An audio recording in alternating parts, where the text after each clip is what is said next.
Hello everyone, welcome back to this channel. तो guys, आज हम बात करेंगे अल्पकालीन सीमांत लागत वक्र यू आकार का क्यों होता है। और ये हमारे लेसन नंबर 3 के क्वेश्चन नंबर डायरेक्ट 20 नंबर दे रखा है कि जो हमारा अल्पकालीन सीमांत लागत वक्र है, इसकी जो आकृति है यू के समान क्यों होती है। और हमें ये कभी कभी डायरेक्ट क्वेश्चन, छोटा क्वेश्चन पूछा जा सकता है कि अल्पकालीन सीमांत लागत वक्र की आकृति कैसी होती है, आकार का ढाल किस प्रकार का होता है, तो हमारा आंसर हो जाता है यू के समान होता है। लेकिन आज हम थोड़े बड़े लेवल पर अध्ययन करने वाले हैं कि जो हमारा सीमांत लागत वक्र है, इसका जो आकार है यू के समान क्यों होता है। तो चलिए देखते हैं। जो हमारे पास अल्पकालीन है, तो अल्पकालीन समय हमारे पास इतना कम होता है कि हम ओनली जो परिवर्तनशील संसाधन है इसमें परिवर्तन कर सकते हैं। जो उत्पादन के जो स्थिर संसाधन होते हैं, जैसे भूमि है, भवन है, मशीनरी है, इसमें हम किसी प्रकार का परिवर्तन नहीं कर सकते। जो हमारा परिवर्तनशील संसाधन है यानी श्रम, जहाँ पर हम 4 घंटे काम करते हैं वहाँ पर हम 5 घंटे काम कर सकते हैं, 7 घंटे काम कर सकते हैं, तो इसमें बदलाव लाया जा सकता है। जबकि अल्पकाल के अंदर हम भूमि है, भवन है, मशीनरी है, इसमें परिवर्तन नहीं कर सकते। इसलिए अल्पकाल के अंदर यदि हम उत्पादन के अन्य सभी संसाधनों को स्थिर रखते हैं, केवल एक संसाधन को कंटिन्यू बढ़ाते हैं, जैसे श्रमिक की संख्या या घंटे को बढ़ाया जाए, तो उत्पादन के अंदर, प्रारंभ के अंदर कुल उत्पादन बढ़ने लगता है। इसके तालिका, डायग्राम, फॉर्मूला, इन सब के बारे में हम डिस्कस कर चुके हैं। यदि आपने वो वाला वीडियो नहीं देखा है तो उस वीडियो की लिंक मैंने इस वीडियो के डिस्क्रिप्शन में डाल रखी है, वहाँ पे जाके आप आराम से देख सकते हो इनके डिटेल के बारे में।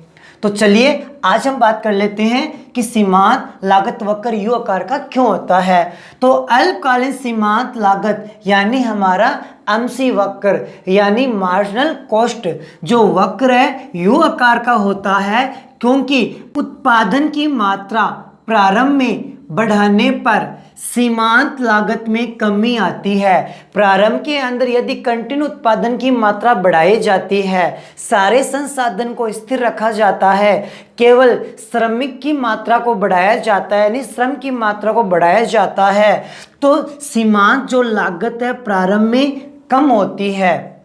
लेकिन एक सीमा के पश्चात उत्पादन बढ़ाने पर सीमांत लागत बढ़ने लग जाती है, क्योंकि मशीनों की जो घिसावट है वो बढ़ने लग जाती है, मशीनों की जो ह्रास मूल्य है वो बढ़ने लग जाता है। इसलिए यदि हम ओनली श्रम को बढ़ाते हैं तो हमारा जो सीमांत लागत है वो भी बढ़ने लगती है। अतः इस कंडीशन के अंदर जो हमारा सीमांत लागत वक्र है ये यू आकार का होता है और इसे हम निम्न चित्र में दर्शाया गया है। तो क्या बात याद रखनी है, प्रारंभ के अंदर यदि हम उत्पादन की मात्रा बढ़ाते हैं तो सीमांत लागत में कमी आती है, और एक सीमा के पश्चात यदि उत्पादन की मात्रा को कंटिन्यू जारी रखा जाए तो जो सीमांत लागत है वो भी बढ़ने लग जाती है। इसलिए इसकी जो आकृति है यू के समान होती है।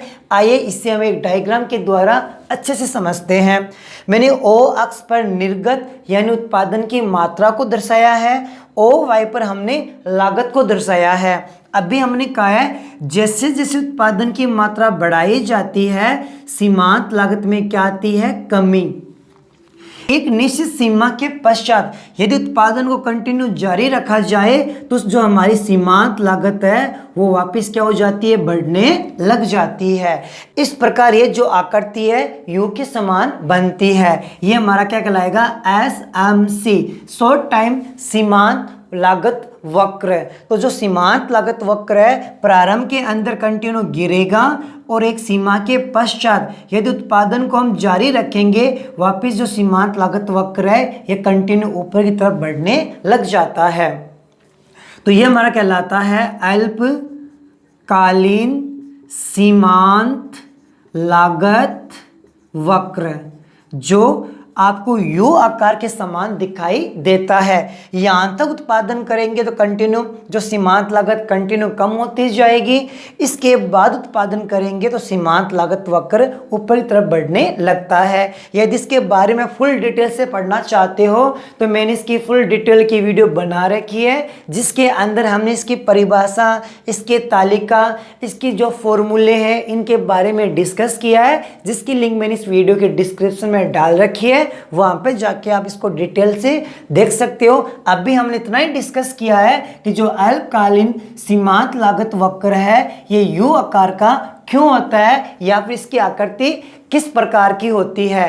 क्वेश्चन ऐसा आ सकता है कि अल्पकालीन सीमांत लागत की वक्र की आकृति किस प्रकार की होती है, इससे डायग्राम के द्वारा समझाइए। तो हमें इस प्रकार का पहले एक्सप्लेन करना है, उसके बाद में ये डायग्राम बनाना है। तो आई होप आपको अच्छे से क्लियर समझ में आ गया होगा कि जो हमारा सीमांत लागत वक्र है इसकी आकृति कैसी होती है। तो अगर वीडियो पसंद आए तो प्लीज़ वीडियो को लाइक करना है, शेयर करना है और चैनल को सब्सक्राइब करना है। तो गाइस मिलते अगली वीडियो के अंदर। Thank you so much.